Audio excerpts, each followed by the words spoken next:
Now, let me read you a couple of things about the enemy, okay? This is a little intel that the scriptures give us on the enemy. This is John 8:44. It says, he's saying this to the scribes and Pharisees. You are of your father, the devil, and the desire of your father you want to do. He was a murderer from the beginning. Satan is a murderer. He wants to take life. Men, women, babies, children were created in the image of God, and he wants to take life. You were a murderer from the beginning and do not stand in the truth. The enemy wants to get you confused. He wants to get you believing something that is not a lie, that is a lie. He doesn't want you believing what the truth is. It says, because there is no truth in him. And when he speaks a lie, he speaks from his own resources, for he is a liar and the father of it. So our battle against the enemy is going to be to learn the truth of what life is like. Is it any wonder then that in postmodernism that they attack truth? They'll say truth is all subjective. There's no objective truth is what they'll say. And I love what Frank Turek will say to them, and that is that true?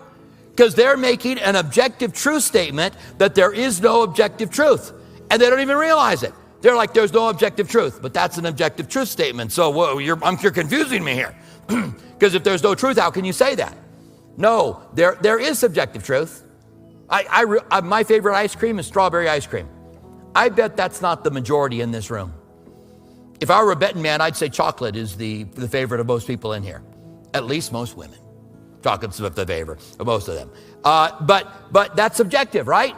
So there are subjective truths. We know that. We understand that. Favorite colors, favorite whatever. I like that. I don't like that. That's subjective. But there are also objective truths. And the enemy walks in lies. And if he can get you believing, well, this is my own truth and I live this way because it's my truth, then he's got you defeated already. He's got you out of what the truth is. And the Bible is incredibly relevant for our culture. Surprisingly relevant for our culture. I had a conversation not that long ago with someone who had told me that they believed that the Bible was arcane and didn't meet any of the things that people are struggling with today. So I asked him, has he ever read the Bible? Do you know what's in the Bible? And come to discover, it shouldn't shock you, that he had not read the Bible. He had just assumed that it was arcane and assumed there was no evidence that it was true. When I told him that the New Testament was written within the lifetime of the apostles in the first century, he was like, that's not true. And I just said, you got to go back and look at it. Because he'd been watching Dan Brown, right? He'd been watching the Gospels were written hundreds of years after the fact. That's not true. They were written within the lifetime of the eyewitnesses. And that's really important for us to understand when it comes to truth.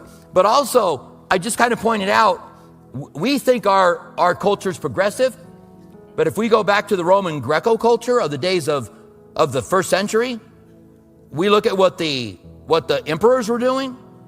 We look at the things that were happening in Rome.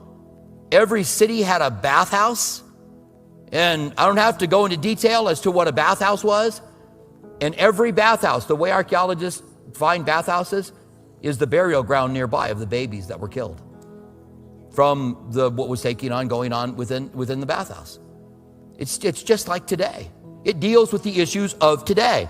Now, a little bit more intel on the enemy. Revelation 12:9 says, so the great dragon was cast out. He has some access into heaven now. There's going to come a time when he's cast out. It gives us who this great dragon is. He's the serpent of old, called the devil and Satan. So there's no mistaking who this great dragon is. And it says, who deceives the whole world. We're going to battle against him by making sure we have our belt of truth on, because he is a deceiver and he deceives the entire world. No wonder people don't like Christians. No wonder in the UK, Christians are getting arrested for praying, not only outside of abortion clinics, but for praying in their own home. They've been warned that their own home is within an area and they can be prayed, right? We just saw this with the speech of J.D. Vance to the leaders in Europe, where he talked about how can you stop somebody how can you arrest somebody for praying silently? It's like if I told you what was happening and made it up, you wouldn't believe it, and yet it's true. So Satan is a deceiver. He deceives the whole world, and he was cast out on the earth, and the angels were cast with him, and his angels were cast out with him. So there's coming a time. And then it goes on, that passage goes on to say, and he knows he has only a little time left, so he comes down with full fury. Now, we aren't at that spot yet. But if we get into the spot where that is closer to happening, I believe we'll understand it. One more passage. This is 2 Corinthians 11, 13 through 15. This is intel on the enemy, all right? It says, for such are false prophets, false apostles. It's talking about people that have been going into churches and teaching lies. For such are false apostles, deceitful workers, transforming themselves into apostles of Christ. And no wonder. So they walk around saying, I'm an apostle of Christ. A lot of pastors, I'm a pastor of Jesus Christ. And then they teach you and you're going, that's not what Jesus taught. He goes on to say, and no wonder, for Satan himself transforms himself into an angel of light. Therefore, it is no great thing that his ministers transform themselves into ministers of righteousness, whose end will be according to their works. So we understand that there's going to be all kinds of things that look like it's right, but it's wrong. And we can only tell by what they say. And what they're saying goes against the Word of God. The Word of God is our litmus test as to whether or not they are teaching what is the truth.